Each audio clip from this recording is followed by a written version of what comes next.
성탄절은 말씀이 육신이 되어 우리 가운데 오신 날입니다. 오늘 본문 1장 2절은 그 말씀에 대하여 이렇게 소개하고 있습니다. 우리 화면을 보시고 우리말 성경으로 함께 다시 한번 봉독하도록 하겠습니다. 우리 봉독합니다. 시작. 태초에 말씀이 계셨습니다.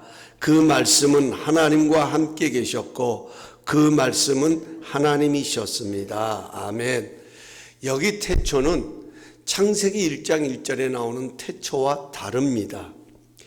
영어로는 똑같이 in the beginning 이렇게 사용하고 있지만 창세기 1장 1절의 태초는 천지 만물이 창조된 시작점, 출발점을 말하는 것입니다. 그러나 요한복음 1장 1절의 태초는 천지 만물이 창조되기 이전, 즉 영원전을 의미하는 것입니다. 말씀이 육신이 되었다는 것은 영원전에는 예수라는 이름으로 예수님이 존재한 것이 아닙니다. 예수라는 이름은 예수님이 탄생하시기 전에 하나님의 사자가 예수님의 아버지 요셉에게 나타나셔서 아들을 낳을 것인데 그 이름을 예수라 하라고 지어주신 이름입니다. 그 전에는 예수님은 말씀으로 하나님과 함께 계셨습니다.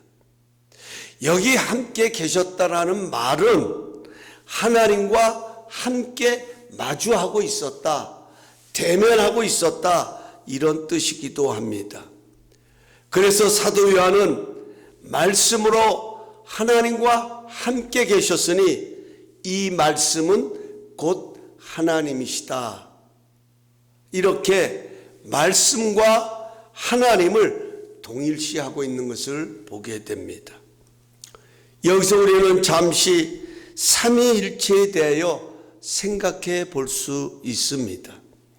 삼위일체란 영어로 트리니티입니다. 성부, 성자, 성령이신 이 삼위가 서로의 역할과 목적을 가지고 하나님 안에서 한 몸을 이루고 계신다는 뜻입니다. 예수님께서는 영원 전부터 말씀으로 하나님과 한 몸을 이루고 계셨습니다. 중요한 것이 14절 말씀입니다. 우리말 성경으로 함께 봉독하겠습니다. 시작.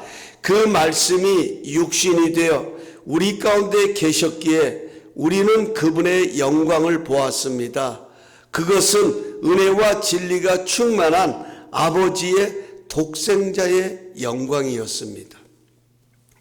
여기 말씀이 육신이 되었다는 것은 하나님이 인간이 되셨다는 것입니다. 이것을 신학적인 용어로 성육신, 영어로는 인카네이션 이렇게 말합니다. 그렇다면 우리는 여기서 질문이 생깁니다. 왜 말씀이 육신이 되셨을까 하는 것입니다. 여러분, 참 많은 사람들이 애완견을 굉장히 사랑하고 이뻐합니다. 마치 거의 우리 사람들의 수준으로 가족인 것처럼 아빠, 엄마라고 부르기도 하고 형, 누나라고 부르기도 하고 이 정도로 참 사랑하는 것을 보게 됩니다. 아무리 애완견을 좋아한다고 해서 사람이 강아지가 될 수는 없는 것입니다. 그런데 말씀이신 하나님이 사람이 되셨다 하는 것입니다. 이것처럼 놀랍고 신비스러운 일이 어디에 있느냐 하는 것입니다. 말씀으로 우주 만물을 창조하셨다는 하나님께서 우리같이 연약하고 보잘것없는 인간의 모습으로 자기 변신을 하신 것입니다.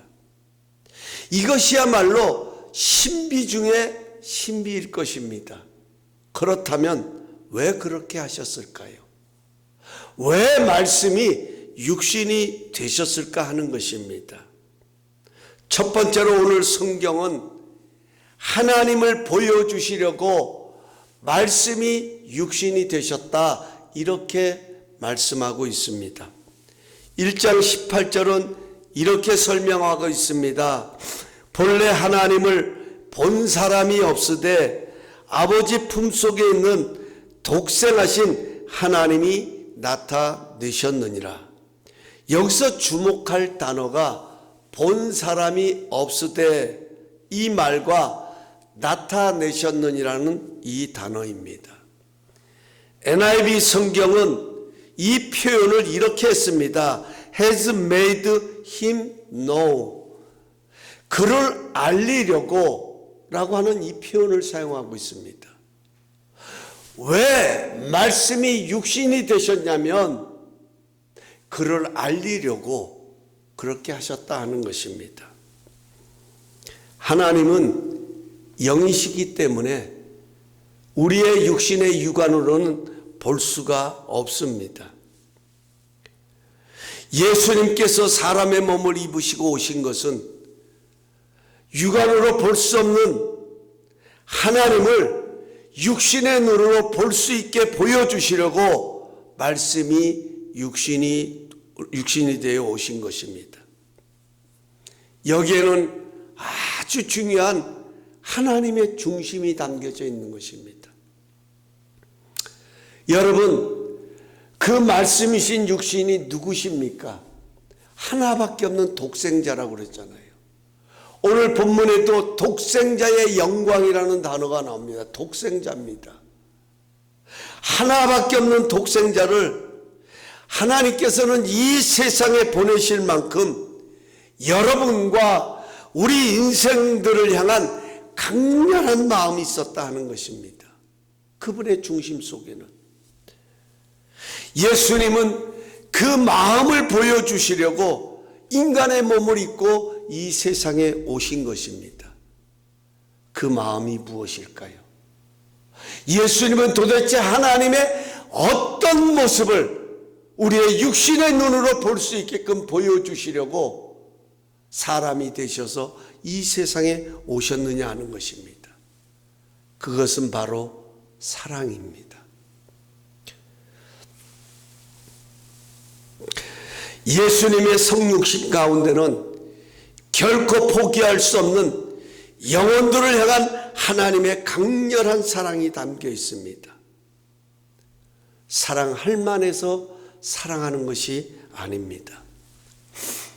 우리 모두도 사랑을 해보아서 너무나도 잘 압니다. 누구나 사랑할 때는 행복을 추구합니다. 행복을 꿈꿉니다. 사랑하면서 사랑하는 사람과 가까이 하는 그 기쁨을 떠올립니다. 그 기쁨을 즐깁니다. 그런데 막상 사랑을 해보면 어떻습니까? 이런 행복과 이런 기쁨만 있는 것은 아닙니다. 아픔도 있습니다. 고통도 있습니다. 내가 사랑하려고 하는데 저 사람이 거절하면 어떡하지? 저 사람이 나를 배반하면 어떻게 되는 걸까? 나는 사랑하지만 나 혼자 사랑한다고 하는 것은 아닌지 염려하고 걱정하기도 합니다. 이런 면에서 사랑은 엄청난 상처도 받을 용기와 결단이 필요한 것입니다. 하나님의 사랑도 동일합니다. 결과적으로 보면 하나님이 이 세상을 이처럼 사랑한다고 해서 모두가 그 사랑을 받아들이는 것은 아닙니다. 베드로처럼 주님을 모른다고 배반하고 부인할 수도 있습니다. 그냥 내버려 두어도 할 말이 없는 이런 사람에게도 하나님께서는 얼마나 그를 사랑하시는지 그것을 보여주시려고 예수님은 인간의 몸을 입으시고 이 세상에 오셨습니다. 그래서 그 베드로에게 하나님의 사랑을 친히 보여주셨던 것입니다. 제자들과 마지막 만찬을 드시는 힘든 상황 속에서도 제자들은 누가 더 큰 자냐고, 누가 더 큰 사람인가, 자신들의 명예와 성공에만 관심을 가졌던 그런 바보 같은 제자들이었습니다. 그럼에도 불구하고 주님은 그런 제자들을 끝까지 사랑하셨습니다.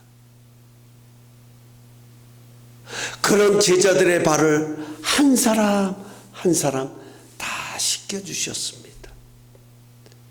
그 발을 씻기실 때는 그 안에는 얼마 안 있으면 그 예수님을 모른다고 부인하고 배반한 베드로도 있었고, 예수님의 어려움과 고통당하는 모습을 보며 두려운 나머지 도망가고 부인할 그 제자들의 발 한 사람 한 사람을 끝까지 사랑하시면서 그들의 발을 씻겨 주셨습니다.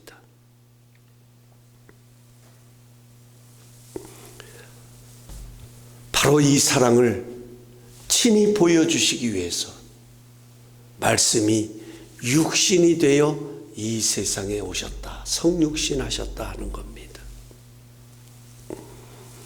뿐만 아닙니다.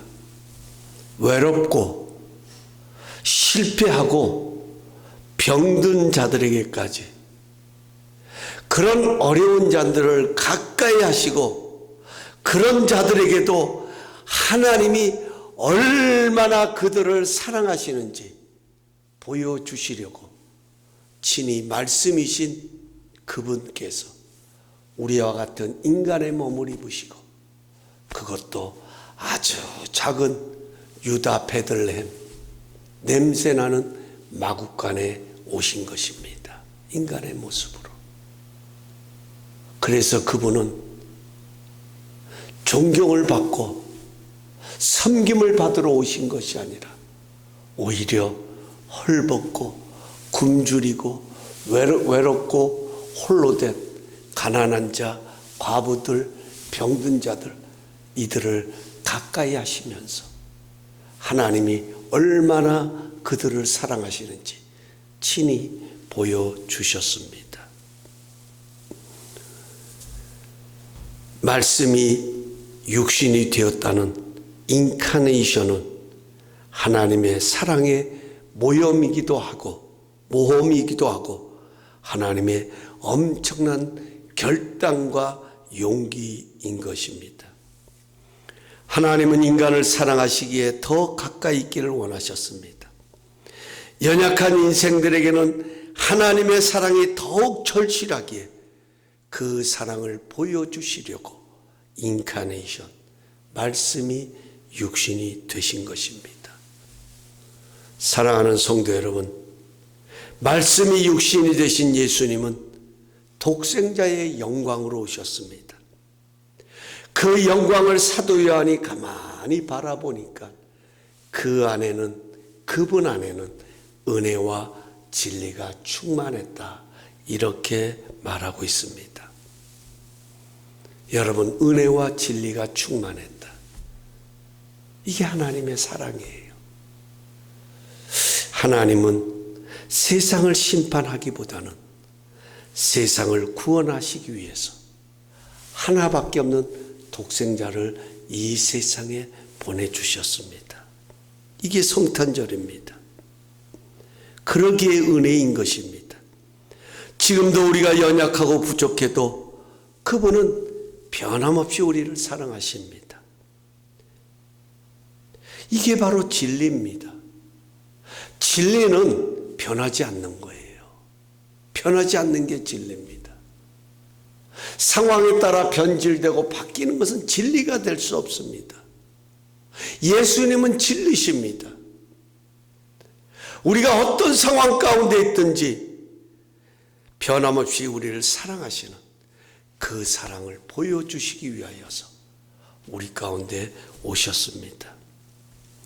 죄 많은 인생이지만 이런 인생을 구원하시려고 끝까지 사랑하시는 그 사랑을 나타내 보이시려고 하나님과 동등됨을 여길 것으로 여기지 아니하시고 인간의 몸을 입고 오신 날이 바로 성탄절입니다.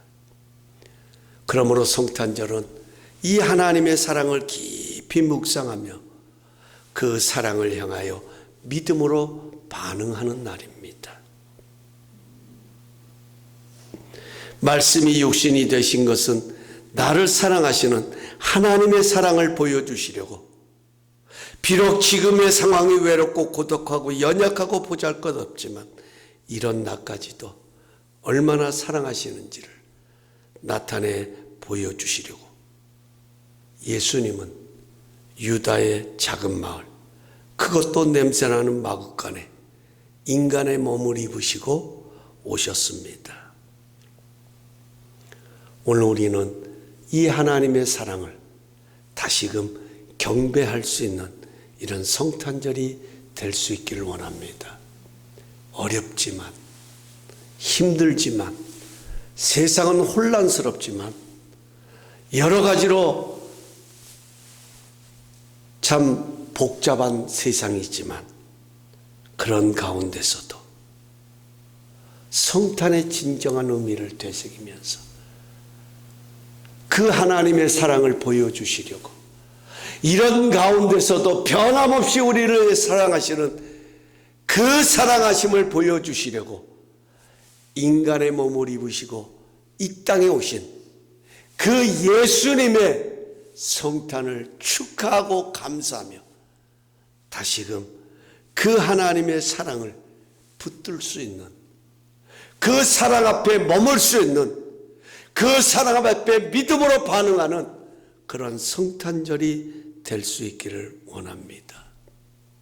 여전히 나를 존귀한 자로 여기시고 연약하고 부족함의 투성이지만 그럼에도 불구하고 이 세상에서 하나밖에 없는 독생자를 내어주실 만큼 나를 사랑하시고 소중히 여기시는 그 사랑 앞에 당당히 용기를 내고 머물 수 있는 그런 성탄절이 된다면 이 성탄절이야말로 우리에게 가장 복되고 가장 기쁜 그러한 성탄절이 될 수 있을 것입니다. 두 번째로 말씀이 육신이 되신 이유는 대속의 은혜 때문입니다. 마태복음 10장 45절을 보면 예수님께서는 인자가 온 것은 자기 목숨을 많은 사람의 대속물로 주려 함이니라, 이렇게 기록하고 있습니다. 말씀이신 예수님께서 인간의 몸을 입고 오신 가장 중요한 이유를 스스로 이야기하십니다. 많은 사람들의 대속물로 자신의 목숨을 내어주시기 위해서 오셨다는 것입니다. 여기 대속물이라는 것은 남의 죄를 대신하여 벌을 받음으로 그 죄를 해결하고 씻어내고 구원하는 일을 말합니다. 하나님이 아무리 사랑하셔도 이 죄의 문제를 해결하지 않으면 우리를 사랑하실 수가 없습니다. 그 사랑이 우리에게 찾아올 수가 없습니다.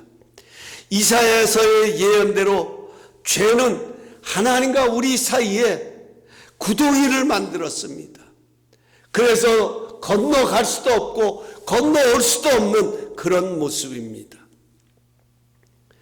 우리 예수님께서는 대속의 은혜를 위하여서 말씀이 육신이 되어 우리 가운데 오신 것입니다. 그분의 사랑하심으로 그 구덩이를 메어버리시고 모든 죄를 대속하여 주심으로 이제는 하나님과 교통하고 소통할 수 있는, 다시 말하면 하나님과 인간 사이에, 죄인들 사이에 가로막혔던 그 성전의 휘장이 위에서부터 아래로 찢겨지는 그런 생명의 문을 열어주시는 역사를 이루시기 위하여 말씀이 육신이 되어 우리 가운데 오셨다 하는 것입니다. 여기 온전한 대속물이 되기 위해서는 반드시 두 가지 조건이 충족돼야 됩니다.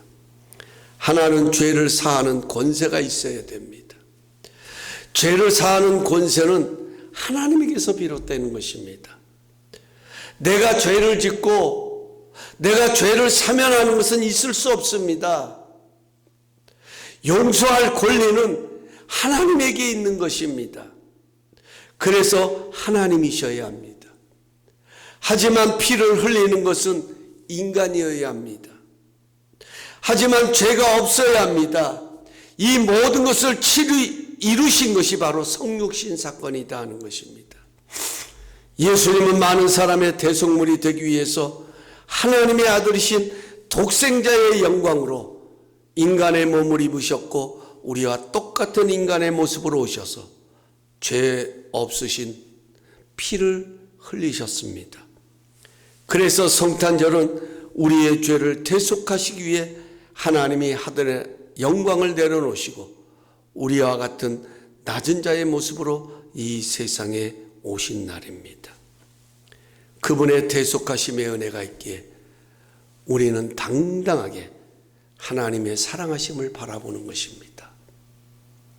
앞에서도 언급했듯이 다시금 이 하나님의 사랑에 믿음으로 반응하자고 말씀드렸습니다. 이런 성탄절이 되어야 된다라고 말씀드렸습니다. 어떻게요? 대속의 은혜 때문입니다. 나를 위한 그분의 대속은 나를 위한 대속임을 믿기에 우리는 당당히 은혜의 보좌 앞에 나갈 수 있다 하는 것입니다. 이 믿음의 반응이 이번 성탄절에 일어날 수 있기를 원합니다. 나의 행실이 아닙니다. 내가 잘해서가 아닙니다. 이미 그분께서 말씀이신 그분께서 육신의 몸을 입고 이 땅에 오셔서 우리의 모든 죄를 대속하여 주신 그 대속의 은혜 때문에 우리는 당당하게 하나님의 사랑을 의지할 수 있고 붙들 수 있다 하는 것입니다. 우리는 결단코 우리의 힘과 능력으로 천국문에 이르는 것이 아닙니다. 예수님이 하늘의 영광을 내려놓으시고 인간의 몸으로 이 세상에 오셔서 나를 위하여 흘리신 대속의 은혜 때문에 우리는 그 믿음을 가지고 천국문을 열고 들어가는 것입니다. 마지막으로 말씀이 육신이 되신 이유는 동행하기 위해서입니다. 마태복음 1장 23절은 이렇게 말씀합니다. 보라 처녀가 잉태하여 아들을 낳을 것이요 그의 이름은 임마누엘이라 하리라 하셨으니 이를 번역한즉 하나님이 우리와 함께 계시다 함이라. 하나님이 우리와 함께 계시다. 예수님은 우리와 함께 하시려고 이 땅에 오신 임마누엘이십니다. 말씀이 육신이 되어 우리 가운데 거하심에 이렇게 말하고 있습니다. 말씀이 육신이 되어 우리 가운데 거하심에, 여기 거하심에라는 헬라의 원어는 텐트를 치다라는 뜻을 담고 있습니다. 텐트를 치고 거주하다라는 뜻을 담고 있습니다. 우리와 동행하시려고, 하나님이 우리와 함께 하시려고, 하나님이 우리의 삶 가운데 거주하시려고 인간의 몸을 입으시고 이 땅에 오셨다 하는 것입니다. 여러분, 사실 우리가 살아가는 이 삶에, 이 세상의 삶이 어떻습니까? 쉽지 않습니다. 정신 차려야 합니다. 정말 이 세상의 삶은 호락호락하지 않습니다.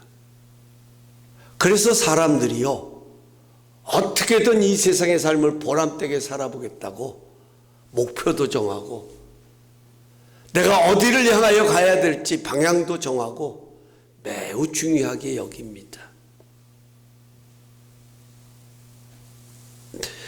무엇을 위해 어떻게 살아갈 것인가? 여러분, 이것이 삶의 의미가 아니겠습니까? 아무리 어렵고 힘들어도 내가 무엇을 위하여 살아가고 내가 무엇을 위하여 어떻게 이 어려움을 극복할 것인가 얼마나 중요합니까? 이게 바로 목표고 방향이다 하는 것입니다. 하지만 이런 목표와 방향보다 더 중요한 것이 동행입니다. 동행. 누구와 함께 하느냐입니다. 누구와 함께 하느냐. 하나님이 우리 안에 거하신다고 하는 것. 동행이라는 말은 같은 목적을 향하여 같은 뜻을 가지고 같은 방향으로 나가는 것. 함께 하는 것. 이게 동행이에요. 하나님은 우리와 함께 하시려고, 우리의 삶 가운데 거주하시려고, 우리가 가야 할 방향을 향하여 우리를 인도하시기 위하여 그분은 우리 가운데 지금 함께하고 계신다 하는 것입니다.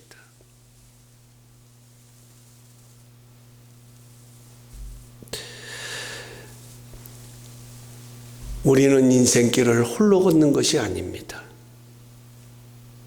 하나님이 동행하고 계십니다.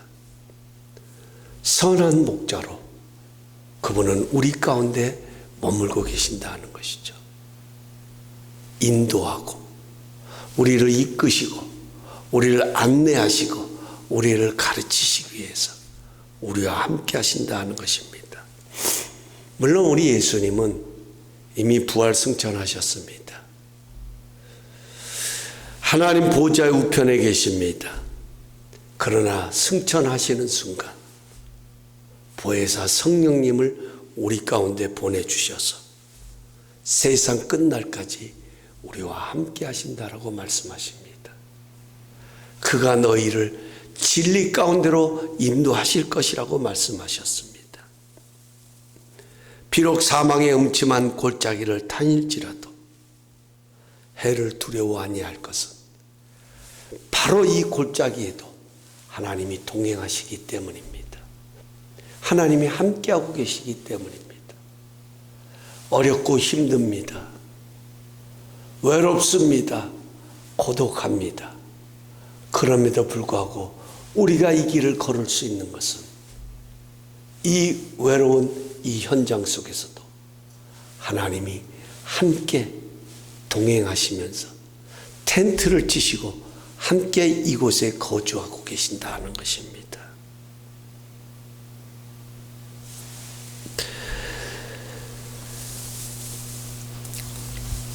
나와 동행하시고 끝까지 함께 하시는 주님이 계시기에 우리는 그 주님과 함께 이 세상을 살아갑니다. 우리의 자녀들도 마찬가지입니다. 우리의 자녀들을 우리가 축복할 수 있는 것은 우리의 자녀들에게 우리가 소망을 갖고 희망을 가질 수 있는 것은 내가 많이 도와주고 내가 그 자녀들에게 많은 유산을 남겨주는 것, 뭐 이것도 중요하다라고 생각하려는지 모르겠지만 그것보다도 주님이 동행하시고 주님이 목자가 되어주시기에 모든 범사가 형통한 것입니다. 그래서 우리는 자녀들을 축복해야 되는 거예요.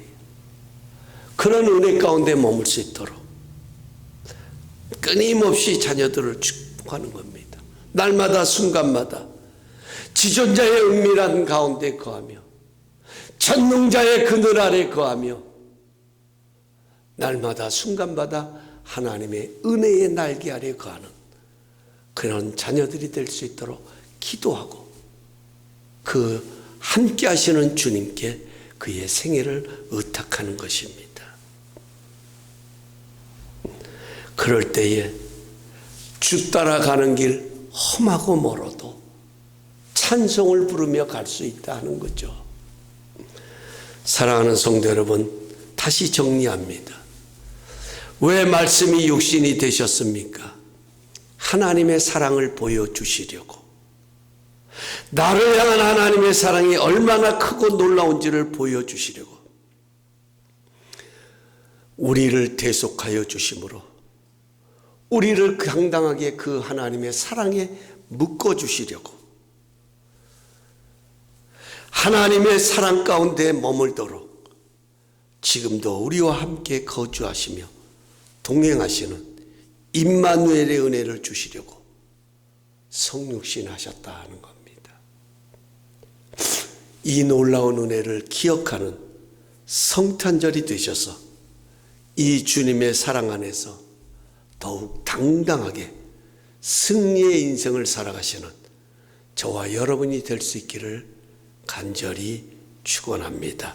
우리 다 함께 그 자리에 일어나셔서 찬송가 435장 나의 영원하신 기업 생명보다 귀하다. 우리의 영원하신 기업이 되신 말씀이 육신이 되어 이 땅에 오신 그 주님을 되새기며 우리 기도하는 마음으로 찬양합니다.